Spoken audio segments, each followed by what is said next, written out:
Hi, everyone. I'm Mike Russo, and this is Dan Willsey. I am the head of product at auction.com, which means that I am responsible for the website and the software platform and the tools that you use as clients of auction.com.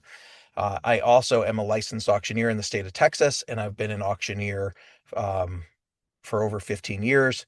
Dan Willsey is our senior vice president of operations. He's responsible for all the great things that happen behind the scenes to make auction.com happen. And from a personal basis, and Dan has been here over 20 years, Dan. Yeah, since the start or one of the starts, yeah. Yeah.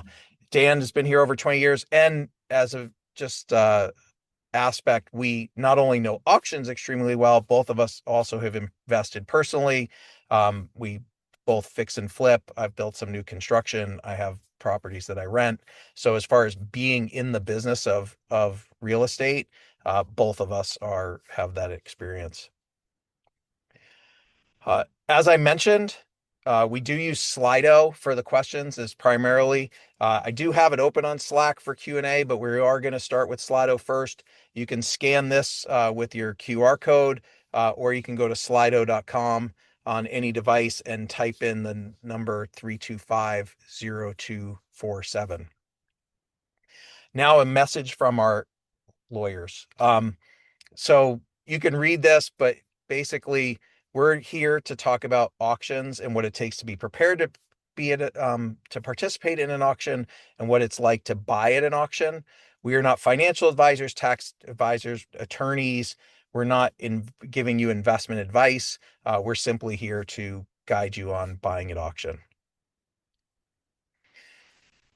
So with that, um, a lot of people on the poll, and please, if you can just please keep answering the poll on the one question. You also get registered for a drawing for a $50 gift card. But I wanted to start out based on what I was seeing in the poll, which is a lot of people that are here are either looking for a home to live in, right? So want to buy a home that probably needs work, that put a little bit of sweat equity and wonder if this is the right place.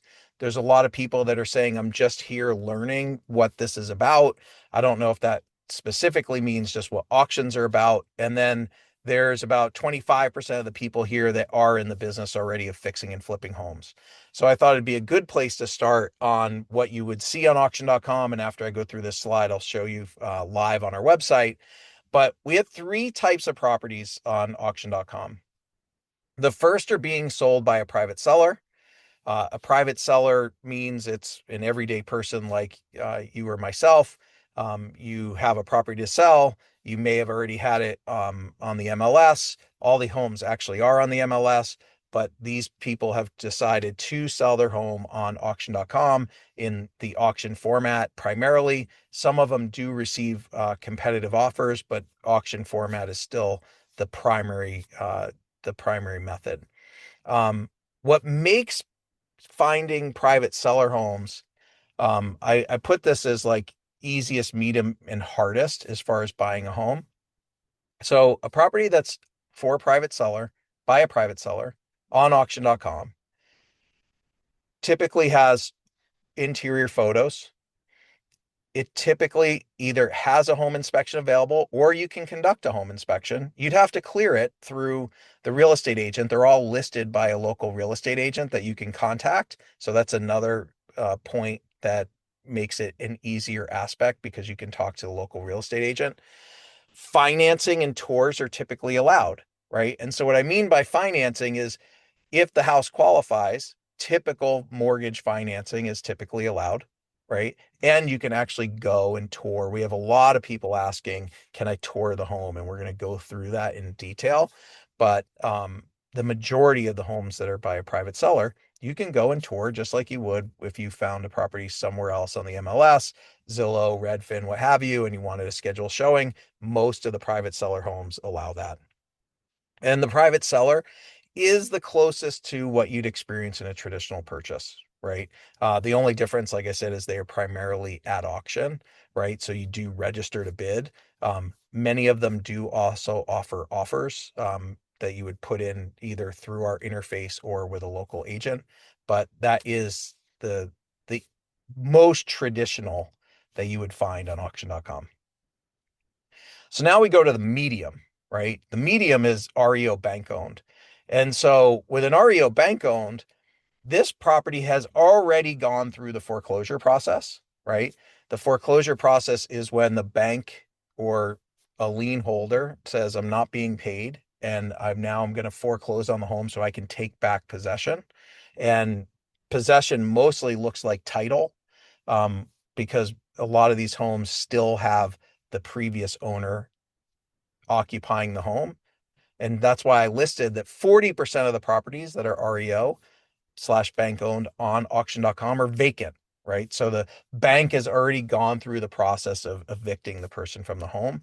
So the inverse of that is 60% of them are still vacant. I'm sorry, 60% of them are still occupied, and we'll show you that. There's a lot of questions about photos, or access, right? And so because the property is owned by a bank, they tend to be more reserved in allowing people to access the home from a risk standpoint. So a lot of these homes you actually cannot go inside. There are ones that you can. You will see those on the website, but a lot of them you can't. 25% of them, though, do have interior photos that you can see on those bank owned homes. And I'm going to show you how to sort for those. And then how do you pay, right? So cash or hard money. So cash doesn't really mean like we're going out counting out, $100 bills. Cash means you have money in a checking account or a brokerage account that you can wire to a title company for the purchase price of the property. Hard money financing is different than traditional lending, right? So it's different than going to a mortgage broker, a hard money finance company, and there's many of them out there. They typically lend for fix and flipping. These are typically not long-term loans, right? And so depending if you're looking at a home to live in, you may go this route. I'd think about it more of like a bridge loan capacity of like, I'm buying this, I'm going to buy it with a hard money loan, fix it up quickly so I can then convert it into a traditional mortgage so I can live for years of this property and enjoy it with my family. If you're looking to fix and flip, people that do require financing, this is how they typically buy, right? If they don't have cash, right, they typically go to a hard money lender.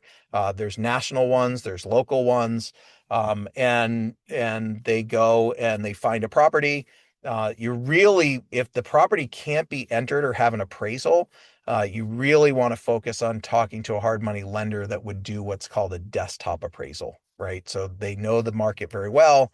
Um, Typically, you have to have experience in flipping homes for that, but that is the traditional way. So cash or hard money. Yeah, and you'll see that like as we're looking at some of the properties. Remember, REO is real estate owned, so the banking institution owns this property.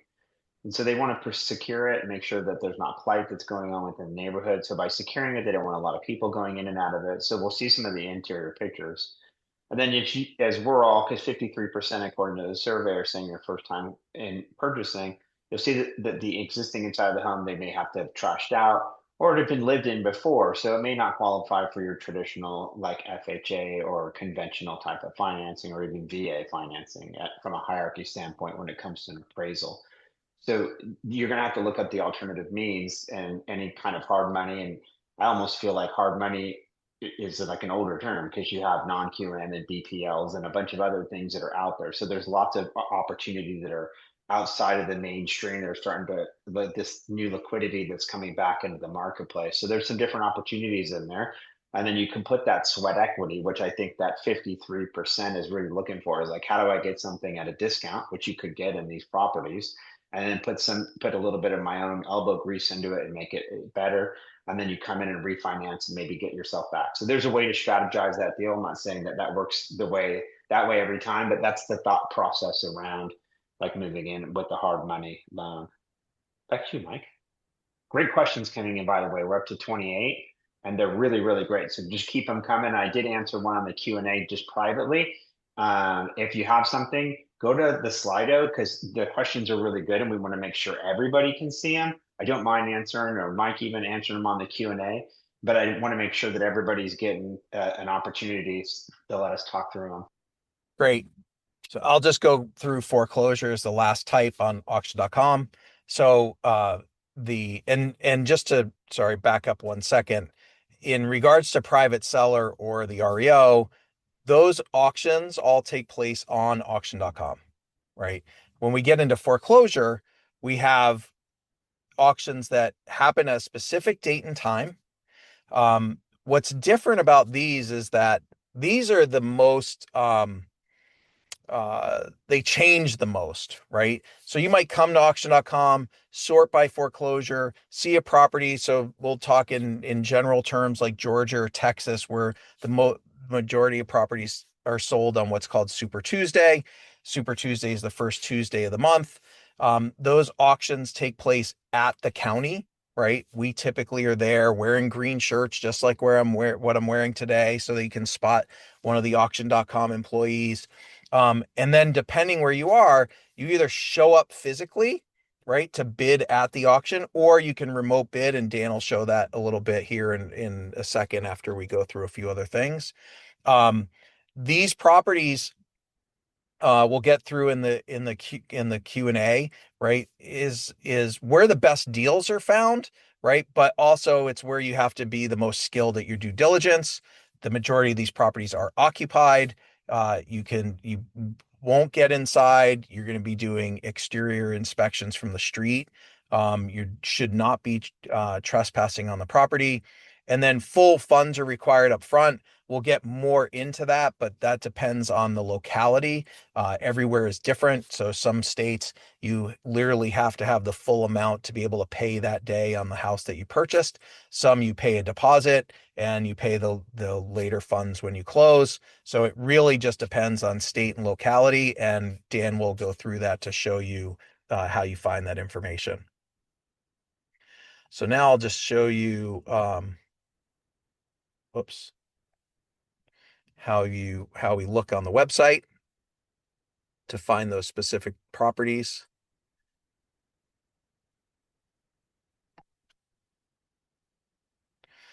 So here we've come to auction.com, our main website. In our homepage, it does recommend properties, but we're just going to go through and conduct a search. You can see here that because I've done recent searches, it selects it, but I'm just going to show you what it looks like when we select all locations. Right, so this is showing every property that's available from a private seller that we have for marketing active foreclosure, or it's a bank-owned home on auction.com. And so in this case, I'm just going to filter down by type. As I told you, you can go to private seller. You can then see there's 350 properties across the US. As I told you, these are going to be the most common. And then you can go ahead and narrow down your search by location. Where I really wanted to focus, because so many people are asking about interior access and photos, is in regards to the bank-owned homes, right? The largest pool of these homes, starting at the 15,000, goes from foreclosure to bank-owned to private seller, right? As far as volume of inventory. So I'm going to start with the bank-owned homes. There's currently 3,800 properties. These properties are changing all the time. There's auctions every day. Properties are being bought and sold and coming to market every single day. But here I'm going to go to my additional filters. You can see I have REO selected, and I want to search by vacant because a lot of people are asking if they can get in the home. And so now there's about 2,000 of the properties that are considered vacant, and those that you can go and look and see, like, even though this is vacant, right? The auction's in process, and it has some photos, but you can scroll down here and see the interior access is not allowed. Like I said, some of them they are allowed, some of them they are not allowed. This one I just grabbed as we were going through this. That's a bank-owned home in Douglasville, Georgia. It's just outside of Atlanta, right? This is actually a commuter market to Atlanta. I know it pretty well. And so this one actually has most of what people are looking for. So this had a starting opening bid of 65,000. Our data from Cotality says that the property is worth 235,000. This is where you really want to do your due diligence and actually, dig in to determine your own value of what a property is worth. This property has quite a bit of photos for us at 25 photos. So it has some exterior, has the street, has the screened in porch, could use a decent yard cleanup. But inside, this property's probably been recently refreshed. The hardwoods look good. The kitchen looks good. The appliances look good. I can't tell you whether actually, this is a good point, Dan, that we haven't Yeah. raised in the past. The majority of these properties, actually, utilities have been turned off by the bank. Yeah, they've been winterized, right? Or if they are on, it's to keep the maintenance of them, right? So they probably have gas and electric, and it just depends on there's something that we call the property preservation. So there's someone who is maintaining this house. You can tell this one has been property pres because they've got this thing over the toilet. And like Mike and I said, we both had a lot of experience with these. So this one has been like what we would call winterized or secured. And so there's someone who's maintaining this house while they wait for an individual like the 108 people that are on this call to go out and purchase it. So, but this one looks really nice. And you didn't even call out the tongue and groove ceilings that I was trying to like impress you on earlier when we were looking at this property. But Yeah, no. this is great, like from a commuter standpoint. And it's interesting um, that you called it out. Like this, is this a buy and flip, which it could be? Is it a buy, hold, and rent? That's a possibility. Yeah, this one's very interesting to me. Or it's a live-in. Yep, for sure. Right? So this auction's going on currently, right? So one of the things that's important about the auctions is that, for the bank owned, the reserve is not disclosed until it's met, right? And so here you can see the reserve isn't met.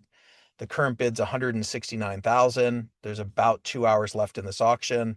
The bid increments are $1,000. So one like pro tip is like, how am I know if I'm getting, where this thing's going to trade to meet the reserve?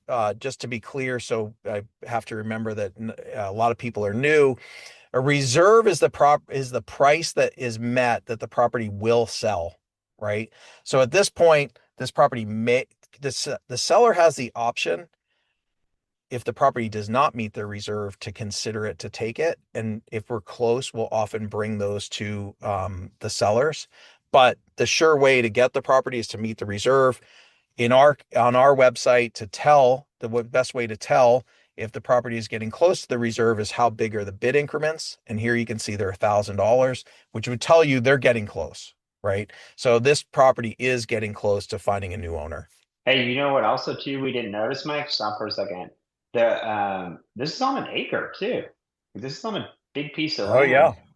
land. So like this is one of the things we've talked about before, and we're going to get into this quite a bit. So this due diligence process, and there's a bunch of questions as we get back into the Slido about how do I start my due diligence and opening bids and all these questions. Man, I feel like you start at the top of the page and just start working your way down. And it started with the value, like Mike had, then the pictures and making sure you go through the pictures. And then I'm on a 3 bed and a 1 bath, and I'm 1,300 square feet, and I've got an acre of land.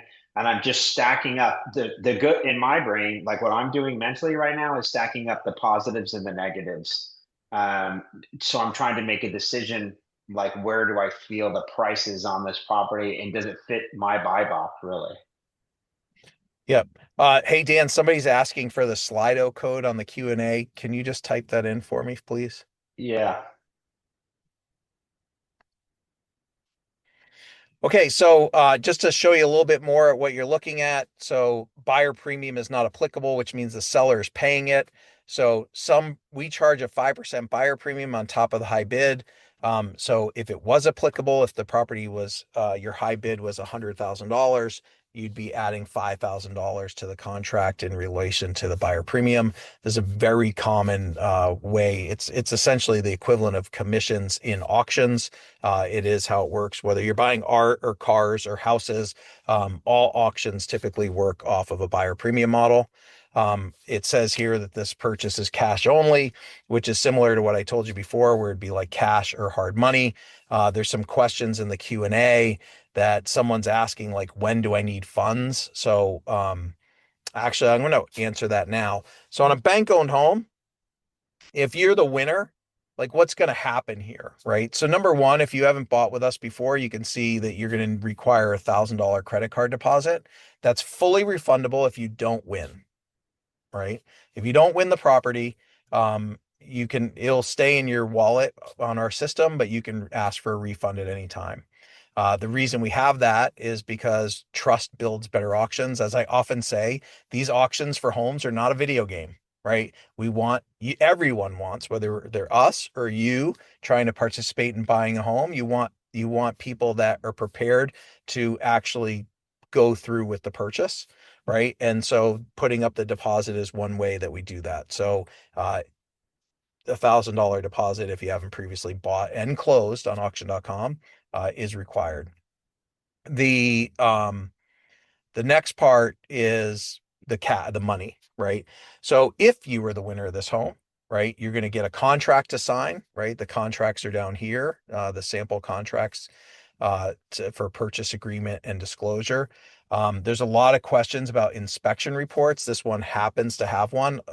That is there's not a lot of them, right? So this is a really quality listing in regards to pictures and inspection reports. So this is one to really focus on. The when you're declared the winner and you sign your contract, you're going to be required to actually before the contract to provide your proof of funds that you have the amount for that you won the property for. So let's just say in this case it was 169.4. You'd have to send proof of funds, whether it be your letter from your hard money lender or from your bank that says I have $169,000. At that point, depending on the seller, and you sign your contract, it's all countersigned. You might have to send an earnest money deposit, or some you just have to wait for the closing. Closings are ideally in 30 days on a bank-owned home. Ideally, right? Sometimes they're longer, right? You are buying from an institution. You're not buying from a regular person when you're doing bank-owned. So sometimes things just take longer, right? Um, I think with that, Dan, unless you have anything else, we can hop Now, into the I think questions. I want to tie back to like do that risk profile. Remember, we had three, we lined out the private seller, the bank owned, and the foreclosure. I'm going to show you some of the foreclosure, just the bidding process because it's live right now. I'm going to show you. So if you create an account login, you can look at this one I'm looking at. But this one, you're de-risking it. When I talk about foreclosures in a minute, they're going to be occupied. You're going to have to bring full cash. Mike went over a lot of the points here that this is vacant. You're going to get a purchase contract.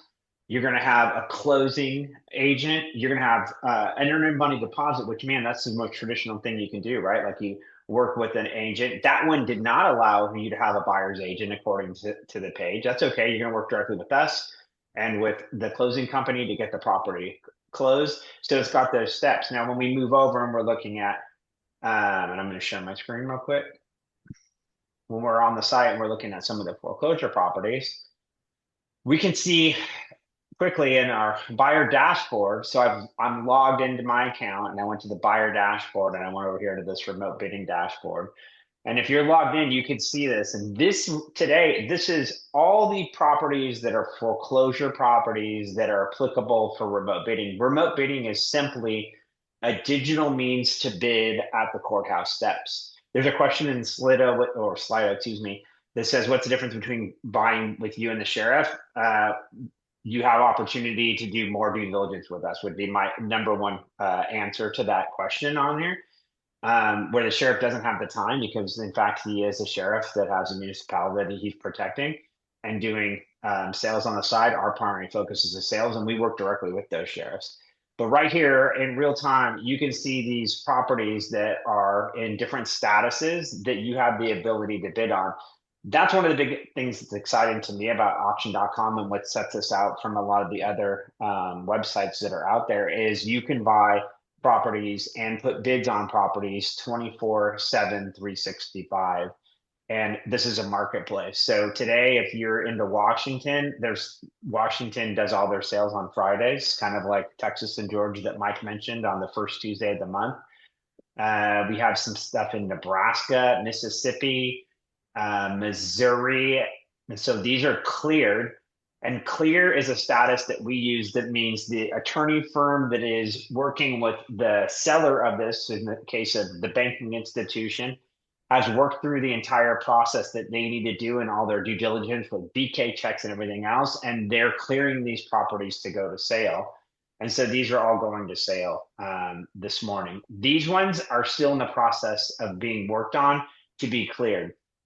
One of the other, I will call it not necessarily a risk item, but as that foreclosure, if you remember back to that slide with the three columns in it, that they're calling foreclosure, we said high risk. It's also, you have to be opportunistic in the sense.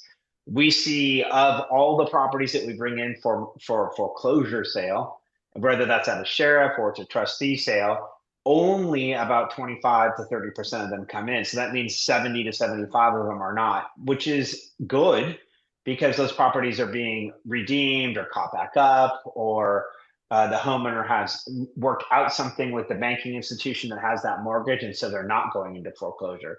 So that those are good opportunities, but you have to really keep yourself fairly opportunistic on here. So these are still in this waiting pattern. You saw my screen kind of shift because this is live and in real time these are being updated. So yeah, this is my favorite little dashboard you guys can check out today. And you can actually, instead of, if you can get out to an auction today, fantastic. You'd have to go into Washington and a couple other places. If you can't, and you're done with this and you want to have this on, you can see live bidding action as we move forward. Obviously, it's only 8:30 in the West Coast, so these will start in about another 30 minutes or so. And how do they find them? They save them to their profile? No, let me walk you back through it again. So the way that I like to do it is you can do it two ways. So I go into buyer's dashboard once I've logged into my account, and then I have my saved properties and my registered properties. And then there's this tab right here that says remote bids, and this will have all the properties on here. There's some really cool functionality in here if you want. The other way you could do it potentially is like if I found the property on the website and I wanted to see like what's the bidding opportunity on this property. If I was to type in the property address and search it, this is a great looking property. It's got an estimated credit bid, which we didn't talk about, but we'll talk about. And if I wanted to place this bid, if I click on this place bid button, it will bring me back to this page that we were just at, and it'll pin this property for me at the top. So that way I can place my bid for that property. Because you're registered. Yeah, because I have an account. Correct. Yes, sir. Yeah. But go back to the other screen and before we get, and we're going to dive into, thanks for everybody and your patience. We have a number of people here. This has been awesome. But why don't we just talk about what the estimated credit bid is, because it does answer. Yeah. Okay, let's do it. It does answer one of the questions that we have coming up in the Q&A. So might as well show it visually. Yeah, I'll get you back. Sorry about that. Okay, we're back, right? Yep. Okay. So let's just go back to this property real quick.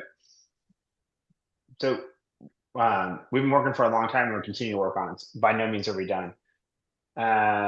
We have this great feature that we're doing where we have, as soon as we get the credit bid, we're trying to place that out there for you so that you know exactly what you need to be north of, or at least at the very minimum at, to purchase this property. So in this case, we kind of talked about this before, is totality price is 506, and this property will sell at $323, 400 and a penny. Now I say that is the minimum in this case that the property will sell for. Mike talked about a reserve, and the reserve is the price the bank wants. Remember, that was an REO. In this case, the bank doesn't own the property. The person who purchased this property, in this case, has a white RAV4, it looks like. They have a mortgage on that property, and the bank is saying they're placing a credit bid to try to make themselves as whole as possible based on the dynamics of the property that they're aware of, which is not much because they don't own the property. So in this case, the bank's bid is 323, 400. or the credit bid. If you exceed that, the property it will be sold. They will not accept a bid below the credit bid in foreclosure for a foreclosure property. It has to exceed it, and if it exceeds it, it sells. If you in the state of Washington in Pierce County today and you bid remotely, you would have to fund your remote bid account to the total amount that you're willing to purchase. So if you're like, I would buy this property at $340,000, you need to wire your funds in for $340,000 to your remote bid account, and we will not allow you to place a bid until you have those funds in your account.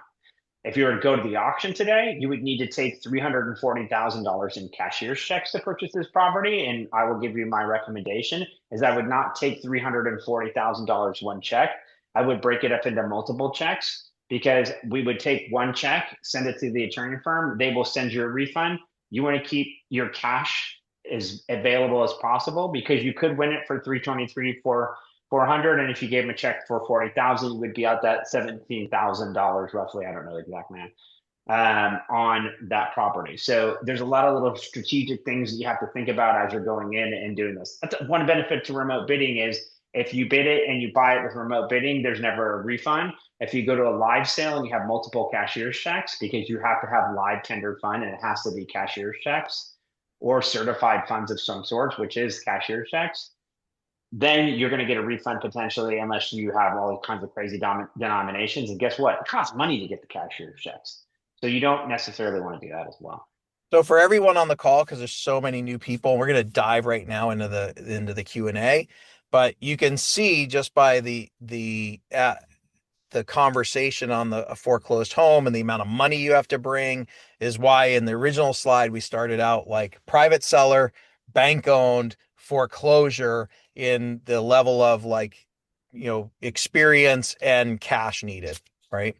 So I'm going to share, Dan, my screen here, right? So we can start with the questions, right? Right. Somebody did ask for the Slido.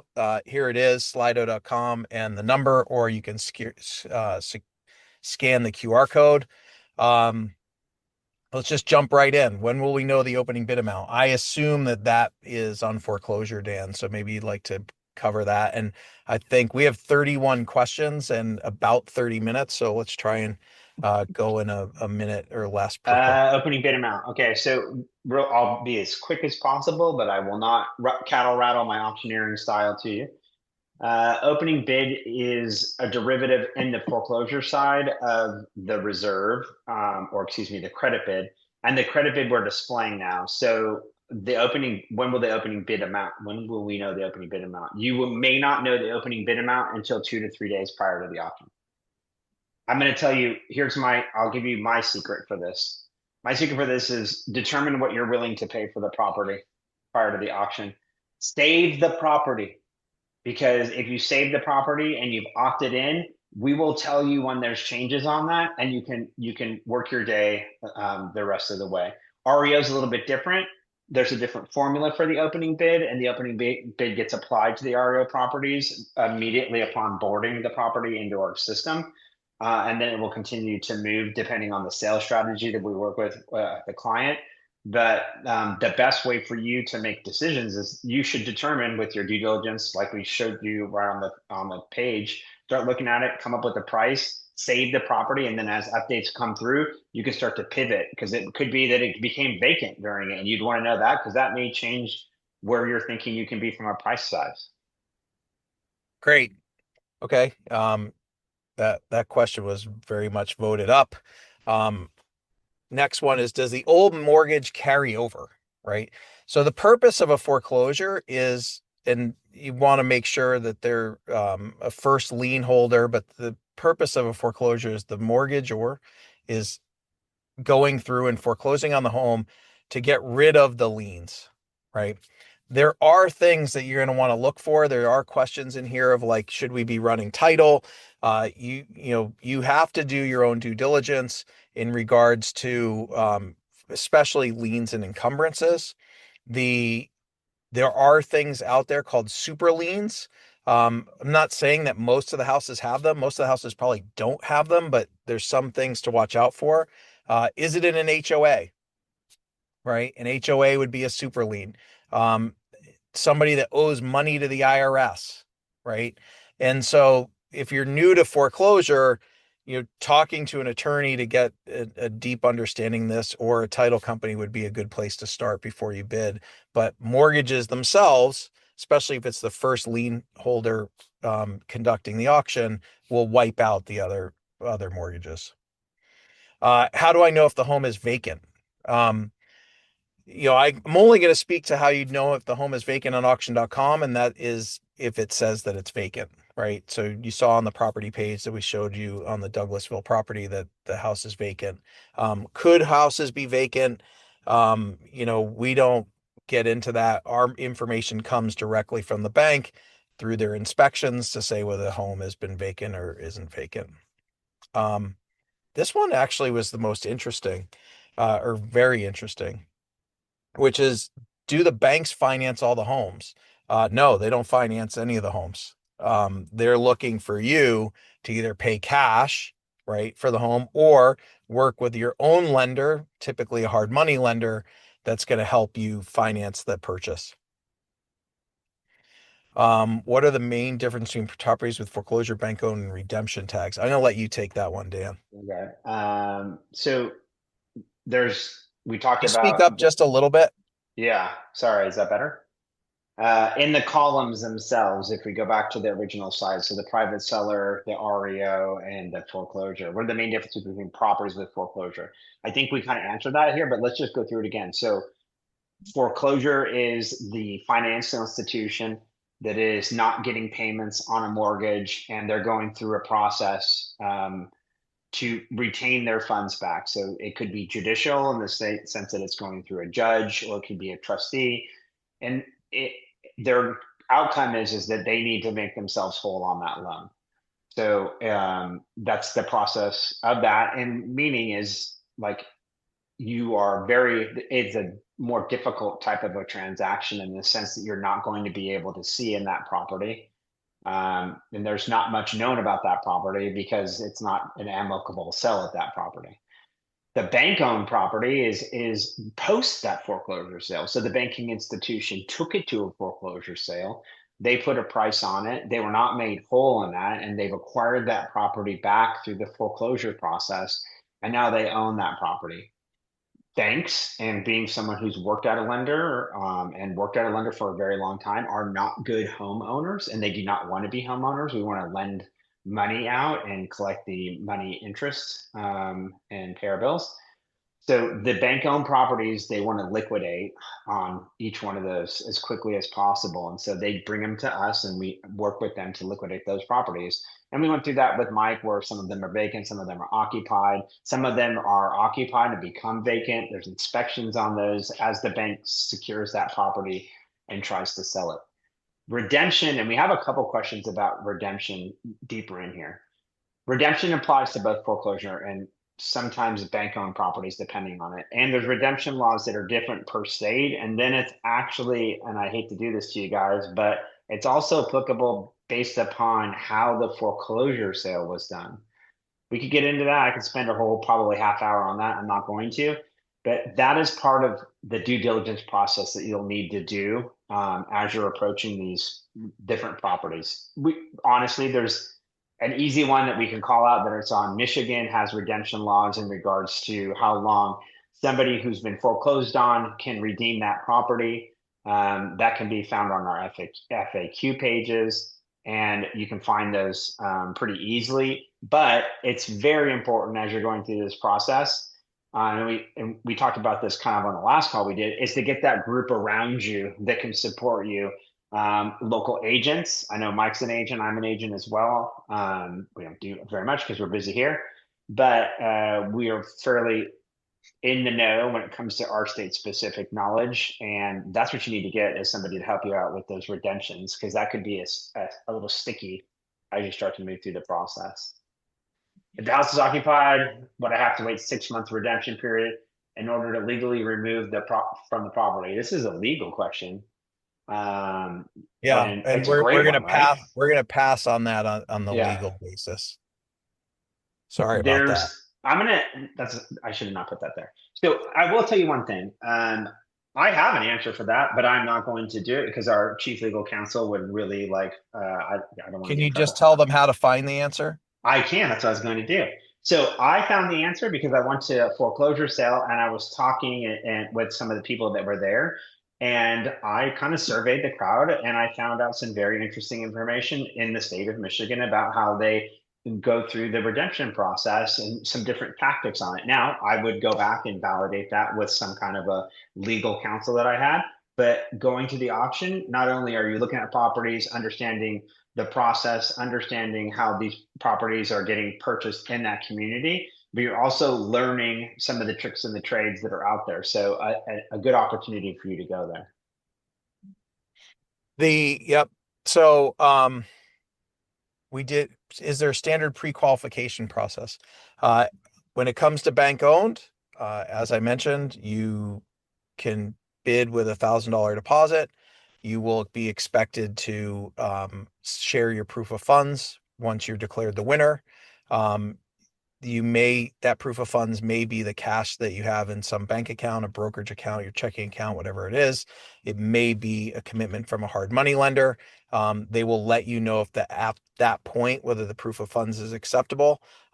You want to make sure that you get this, and if you have to come to us to make sure, please do and call our customer service, because if for whatever reason your funds are not actually considered good, you could lose that $1,000 deposit. So there isn't an actual pre-qualification process. It's mostly your security in the aspect of I have the money somewhere, or I'm working with an experienced hard money lender that can make sure that I close on the transaction. Yeah, This next that, one was the most interesting to me. I want to bid in an auction with the estimated bid price. This actually does come back to the funds again and the sequence of funds. So I'm assuming because there's an estimate, this isn't foreclosure, it's actually a bank-owned property. So whoever asked this question, it goes along the same lines. If you're the winning bid, right, you should be expected to be able to put down your earnest money deposit on a bank-owned home. Typically that runs, 10 to 20%. The you'll have you'll have some time. You won't need to do it the next day, but I would be expected to do it, within the time that you could liquidate over a 2 days period of time, as long as you show your proof of funds. So you don't need to liquidate prior to winning. And then of course, within that 30, ideally 30, maybe 60-day closing period, being able to liquidate and pay cash at closing. Um, when bidding, is the last bidder notified if they are close to the reserve amount? Not at this time. You really do need to use the increments as your guide. We are working on functionality that you'd be able to communicate with the auctioneer, but at this point, you're using, also, I should say, a lot of times the auctioneer, I should revise that statement. A lot of times the auctioneer will move to like the next bid will hit the reserve, right? So it'll say like, next bid meets reserve. So at that point, you would know when you see that on the screen, if I place that last $1,000, $500 bid, yeah, if the don't property. don't forget, like on that bid box that Mike showed you at the bottom, it says reserve not met. So when the bidding is continuing through, it'll say reserve met. And then on the foreclosure side, remember it's not called a reserve, it's called a credit bid. And we're starting a lot of this as a credit bid we talked about. And so you'll know immediately when the auctioneer is going through. In both cases, there's a trick, not necessarily a trick, but something we bring to you, which is we call extend the bid. So sometimes if we're close to that number and we need a little bit more time, we'll extend the bid amount or the bid time rather, and then give you another opportunity to place a bid on there and try to get to that reserve. So we're trying to break down every opportunity possible for you as we go through it. The and just so for everybody, we're got about 14 minutes left. I'm committed to staying. Whoever wants to stay and answer the questions until they're done. So we'll go through them as timely as we can. But I want to make sure that everyone gets their questions answered. This is Q&A live. So how can I be sure that I'm aware of all liens on a property before bidding? That's where I had originally mentioned. Sometimes the properties on our website will have a title search that you can purchase depending on who the seller is. It's a pretty low cost. Most of them don't have that. So you should work with a local attorney, depending on your market, or a title agency, to advise you on the lowest cost of how you can get that. It's usually a liens and encumbrances report that will make you aware of that. And so, but you will have to do that as part of your due diligence. What is the difference between cash and hard money? Great question. Oof. So cash is cash, right? Like I have money in the bank, right, that I can pay. So if I go back to this Douglasville property that's 169,000. I can actually show you in a brokerage account or my checking account that I have $169,000 that I can pay for this property. As I said, when it comes to bank owned, you don't have to do that until you're declared the winner. But you do risk the $1,000 deposit if you're not able to do it. So you do want to make sure that you can do it up front. The hard money part is there are lenders, there's big lenders like Kiavi, right? I've never worked with Mhm. them. And then there's in depending in your local market, there's always hard money lenders in local markets. And so these tend to be like either small companies or people that will lend money to people looking to fix and flip the property. You identify the property up front, you have an idea of what you're going to spend. You go through your process with them. It really all differs depending on the company. Some companies they'll lend a pretty high amount of what it would cost to buy the property and fix it up. So everyone's different, but hard money, what makes it different than a traditional mortgage is these are short-term loans, right? They tend to be less than a year, right? And so, um, if you're not reselling the property where you could pay them back, they're going to take you through foreclosure if you're not able to do it. But this is not something that you do in order to live in the home, right? We also see a lot of people that, depending on their experience, tend to work with local banks that do short-term loans. So, maybe a credit union would be a good place to start to see what they have available.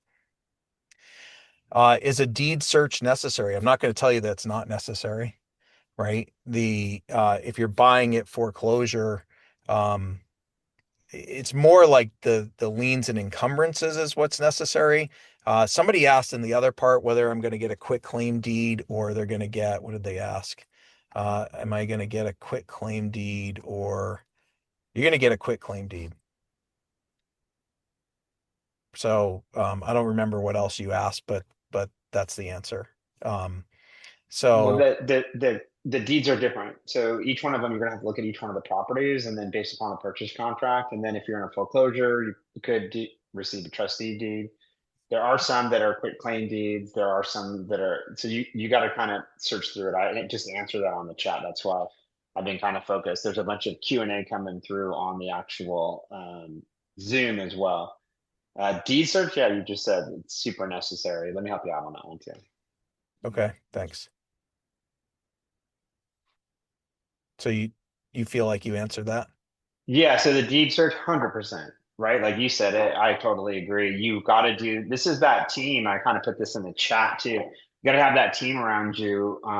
Again, I had mentioned like in Michigan, I went out to a sale and got some information there.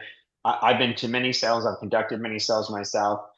And the people that are successful are an agent, and the agent has his team, which is a contractor and a title person, or it's a contractor and he's been doing well with contracting. He's like, I'm going to flip a house, so he knows that he needs to have his real estate agent, and he's got like a title person in his background, or he has an eviction person. So the team of people that you get around you, even though 53% of you are going to be purchasing from, you can get the team around you and get into the property, and you're going to need them when you get in, right? You're going to want to do some work on it. You need to have a contractor, most likely. You can do some sweat equity in it.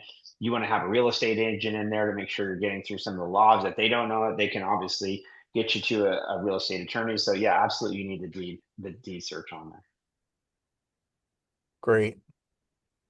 Okay. We have lots of questions. So, how can I be sure that I'm aware of any liens before I bid on the property? Again, liens and encumbrances report. Um, can these properties be purchased prior to bidding? No, no, they're going to auction. And so we're an auction company. We sell them at the auction. They can't be purchased before that starts. Although I do love that question because I would love to buy it now, but we could talk about that later. How do I go about starting off bidding? First thing you got to do is create an account. Then do your due diligence, find the properties, save them because we're constantly getting information in on the properties and trying to provide it to you so you can continue that due diligence process and gaining more knowledge about the property. Build that team and then start making sure you have the funding and move that through to the purchase of a property. So we've kind of laid out the sequence, but I just gave it to you at a high level there. Yep. Do you have a formula for recommendations, evaluation, and preparation for bidding? Ooh. We can't give you one. I'm sorry for that. That would go in like how you do it. So what I would say is there's other forums. Bigger Pockets is one. Join groups on Facebook. There's investor groups in every market. People are very open to share on how they do it. There's investor groups. Um, I do have a slide. I don't want to bounce to it, but well, I guess I will. Just give me one While you're second. doing that, there's the next question is what is the difference between buying from this site and buying a sheriff sale? A lot of times it's the same. I kind of had mentioned this because I saw this question earlier. I thought it was a really good one, whoever put it in there. But we are working directly with the sheriffs, and in some aspects, we have something where we're doing the job for them directly. So it's very similar, if not the same thing, in a lot of things. Got it. So, what do people spend? So this is recent research by John Burns Research that shows what most flippers are spending in order to do renovations. This is very market specific, right? Last one I was telling, I live in Massachusetts. I was down in South Carolina. I mean, the prices that are down there are far less than what we do here in Massachusetts. But at least on this study nationwide, the average flipper is spending about $31,000 to $90,000 on repairs, right? The house that we looked at in Douglasville that I had been showing you, the that property was this one. Hasn't had much on the exterior, it had some paint, right? I mean, you can just look at this property and say, like, not much has been done. I mean, it looks like it kind of has been painted. Been painted on the inside, wood floors. Listen, the appliance package alone is probably like $6,000 or $7,000, right? They put in some cabinets. They're probably 10,000 for that. It doesn't take much to get to that $30,000 level. Redoing the hardwood floors, I can't speak for Georgia, but where I live, I mean, that's at least, $2,000 or $3,000. Paint these days is expensive. Even if you do it yourself, you're looking at like somewhere between 60 to $70 a gallon just for the paint. I bought a gallon the other day. It was $70 for the Right. paint. My wife makes me paint like after I get home from work. Hey, can you drop on the page and scroll down? There's a question about how does a realtor help their client register. So I would love. I'm a realtor and I love it. So no, scroll down on the PDP page. Not Oh, all of the participating sellers for the bank-owned properties allow for participation. So see where it says broker co-op here. If they're going to help you, and they're willing to do it, I would help you register. That's not a big deal. But that has to say that they're willing to cooperate for the broker to get paid, and that's indicated right there on the PDP page. So I just want to. That's an easy one. You're on the page. I want to make sure that you have it on here. The next question up is I have a business credit card that can cover the purchase price. Well, I'll tell you, one of the like 10th auction, maybe very early in my auction career, someone came in with a Platinum American Express and bought a condo in Newport Beach, and I watched them do it. So this is not an us type of a question. Can it be done? I'm absolutely sure. Not in a foreclosure sale. You have to have tendered funds, cashier's checks that are valid. You might be able to do it with a closing agent. That would be a specific question that you would want to ask one of our closing individuals when you get into that process. And you'd want to do that due diligence prior to the auction. Can you do a title search? I think we've covered that one, haven't we? Yeah, you need to do it prior. How many How times many will the times? property run? I was trying to get to this one, by the way. Okay. How many times will the property run? We had the bid and reserve not met. It just keeps running. So it does by design. We wanted to make sure you get every opportunity, but it's not like we're just rerunning it. This whole thing is that we're working with the sellers for price realization as well as we're going to be talking to you about the price realization. So it may take a couple runs to get everybody onto the same page. I would say if you're interested in the property, I would continue to watch that property and stay on it through the system. Some of them may run a couple runs, some of them may a couple more. It depends on a lot of the dynamics within the properties, but it does happen. And it's, I think for me, for you guys in your seat, if it's 53 people that are looking for owner occupancy on here, these are opportunities. So I would be kind of focused on these in my mind. This is the bid increment change during the auction. Absolutely, it changes during the auction. It's probably going to start high as an auctioneer, and you heard Mike is an auctioneer from Texas, which seems daunting to me with the cattle auctions, but we could talk about that another call. Your bid increments start big, and what you're doing is you're grabbing everybody that you possibly can, and then as you get lower and lower, so I have 5 people, then I'm down to maybe 4, and then 3, and then when I'm down to the last 2, I may lower my bid increments and let them kind of go back and forth. That may keep them higher until one person falls out. So there's a lot of different dynamics, and then that dynamic changes a little bit online because of just the how the auction works and the time of the auction. Foreclosure auctions are fast. It's live.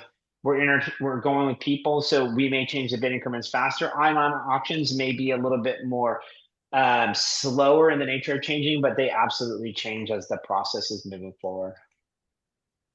And this person had the same, I highlighted it. It's basically the same question. So on the online auctions, yes, the bid increments change, and yes, they get smaller as you get closer to the reserve. Thank you, Chris. Would there be any outstanding loans on the bank owned, i.e. tax liens, etc.? So I don't have a clear answer to this. There shouldn't be. I'm going to say there shouldn't be. And this is where Mhm. your due diligence is really important. Each property has in its document section, it has the purchase agreement. Okay.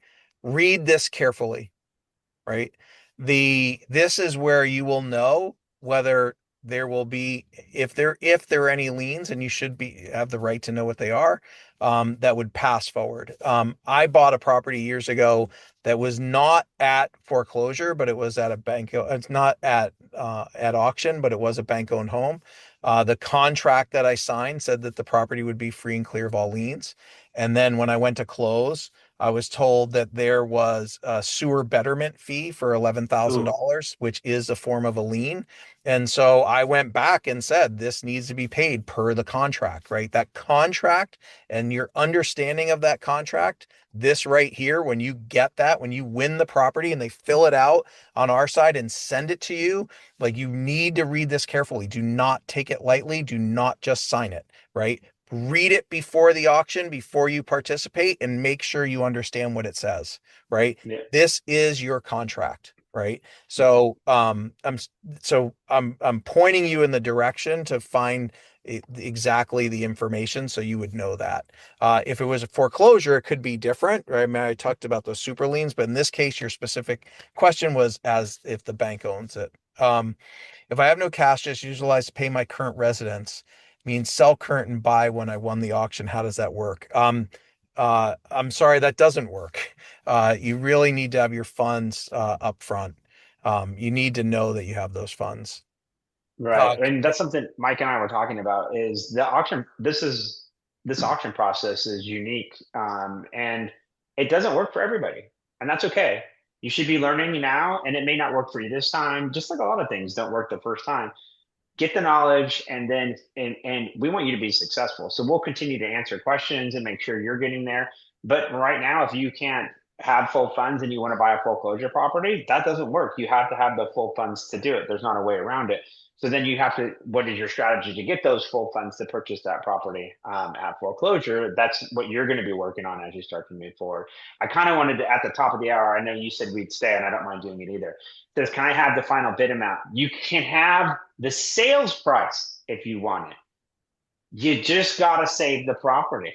So there's a lot of tools here that you can do. You can start to save the properties and we'll give you when it's sold or if it postponed or if it canceled or if it moved forward. So there's some uniqueness within there, but it's really about like if you haven't created the account, get into the website, start doing that due diligence, save the properties for these updates as you're going through. And you really start to get a feel for the process, as well as it allows us to even provide you some of the information that's coming up. There's law changes constantly. There's things that we can start to match you to help drive your search better, what at least it looks like you're doing from a property standpoint. So there's a lot of different opportunities there for you to go in and save properties. You want to run a little bit over? Yes. Are we able to Okay. see inside the property before bidding on it? We covered that earlier. For example, this property here, you have interior photos, but it says interior access is not allowed. So you are going to want to find ones if that's a requirement for you to find ones that are allowed. These we can just close through because I'm not sure which auctions they're referring to. The auction time and dates are on each of the property pages. The house is occupied as a family living in it, and the mother just passed away today. I'm not sure. I miss auction tracker. It can be difficult to find new listings on auction.com without sifting through listings that have been previously gone through. Do you plan on bringing something back along those lines? Please email me at askmike@auction.com. I'd love to talk to you about that. Since Yeah, this sorry, I dropped that on you, but I thought you'd find that interesting. the house is occupied as a family living in it, and the mother just passed away. I'm Oh, sorry. sorry. The The time auction does day not and start. right, well, I'll be on that. When a listing says cash is accepted, can we assume it also means hard money is cash? Yes, you can. Right. We still have 12 questions on the open Q&A that I'll go through. How much money on the bid? Janelle, you asked really awesome questions. You have a bunch, so I'm going to go through them. Um, how much money do I need when I bid? $1,000 when you're at a bank owned that you put that deposit on. If you're going to foreclosure, you need anywhere from $5,000 if you're bidding in Illinois to the full purchase price, depending if it's Texas or Georgia. And that you need then, right, that day if you win. If it's a bank owned, how much do I need in 2 days? You need the earnest money deposit. You need to show the proof of funds that you can close, right? That you have it, right? But you'll need your earnest money deposit, which will vary, but I would just account for up to $20, up to 20%. Sorry, not $20, 20%. And then how much in 30 days? You're going to need the full purchase price, right? You need to get title and close. Yes, you do need to get title and close. You asked another question on whether your assistant can bid for you. Um, the you're going to be responsible for your assistant to actually name you as the buyer and go through all the process that I went through. But can somebody bid on your behalf as you as the buyer? Yes, you have to designate them to do that. So um, that's the answer there. um, what profit can you expect? I can't answer that, but it is why I gave you the guidance with the how much people are spending between 30 and $90,000. Uh I got these ones. What does the judgment and amount of the sheriff auction represent? Okay, that's usually, I'm going to do a little bit of a general one here. That's a very important document. There's judgment, there's notice of sale. You should be looking at both of those in the foreclosure marketplace as you're going through it. That's going to identify the sales date, or at least the original sales date and sales time, along with the location, which we put on our website. It will also give you potentially the debt amount that's owed on the property. It depends on the state, but that's a good indicator. If they don't owe a lot of money, which is unfortunate, but things happen. If they owe $35,000 in the house and they went into foreclosure for whatever reason, I don't know, but it was worth 300,000. That's an indication for you right there that it can't sell more than what is owed on the property. I lost Slido. So I think there was a lot of. I'll just answer them, but I I lost still Slido on I this still one. have I still have Slido. Okay, I've always Um looked at my house when I set a time foreclosure properties. I agree. I think one of the big parts is people drive by the house. Totally something that you can do as well. Are the dollar bids for real? They are. As an auctioneer, man, I will try not to take your dollar bid, but a lot of times in the foreclosure process, by no, law, I have wait. to take every bid. I want to answer this two ways. Okay, let me answer that way, which is like 100% in foreclosure sales, we will accept dollar bids, and that's a real. transaction. And yeah, you can bid in dollar bids if you so inquire from a foreclosure sale. Now you can go. Um, there are there are properties on that are bank owned that have dollar starting bids, Okay. right? And so are those real? They are real for a starting bid. What I would tell you is that in on average, those properties are going to sell for less than 75,000, right? I would use that as your guide. What's the lowest we've ever seen a property sell for? It really depends. I know that, I mean, I've seen ones sell below $10,000, but sometimes that's just a lot, right? So it really just depends. And what I mean a lot, like a piece of land, right? To be specific. But I would go into it saying if something's got a starting bid of a dollar, I would use the gauge that that property's reserve is less than 75,000. I'll let you answer this question. Yeah, I dropped it in here for myself. So no, and yes. So this is again back to your legal perspective that you have to get on it. Now, one thing I will tell you, and I tried to allude to it, but I don't think I nailed it. I'm speaking way too fast. The banking institution can only acquire through a foreclosure sale the amount that they're owned on it. So this conversation bleeds in something called surplus funds. Any funds that are left over, if once you've paid off, in the case of a foreclosure on a first mortgage, will go to pay any other liens that are on the property. I don't know about the tax liens. So this is a great question you have to do your due diligence on and get that team around you. There's a question about who's the team that I put around me. I don't have the answer for that. The team is the people that you feel comfortable with that you maybe don't have line of sight or there's a gap in knowledge that you're getting on there to help you like close up those gaps and to figure out that path forward. Great. All right, we got a couple more left on the Q&A. Uh, Someone asked, do we have access to the slides? If I can help you with something, just please email me at askmike@auction.com. I'm not sure specifically in the slides, but I'm happy to share whatever I can. Um, the Let me go from the top here. There's somebody asking a question on whether the a property in Danville, Virginia is still listed for auction next week. Um, if you Google it or look at it on auction.com, if it's listed for sale, it will be there with its status. I answered Janelle's question about the office manager. I answered about profit. I just put done. Can you recommend a title company that can help you? Um, the big title companies are Stewart, Chicago Title. I'm trying to think of some others. And there's all kinds of local ones. Most of them, depending what market you're in, like I live in Massachusetts, title companies aren't really a thing. We mostly go to attorneys. In Georgia, they do have title companies, but I also still typically go to an attorney. Um, so yeah, I would check with some of the bigger ones and also just look in the local market. The VJ asked what goes into the judgment amount shown in a sheriff's auction. That's usually the unpaid principal balance and then any fees to owed interest if there's some kind of an impound, which they normally do, so any taxes and insurance, and then any of the costs associated with the actual foreclosure process, which varies by state. So there's some things that are like put in there with the He's, estimation of when that he's property is sort of on sale. asking if the property sells for less than a judgment, did he save, like in this example, 60,000? I'm not, It's not you're I'm, responsible to pay the judgment. You're responsible no. to pay whatever the foreclosure amount is that you get to win at.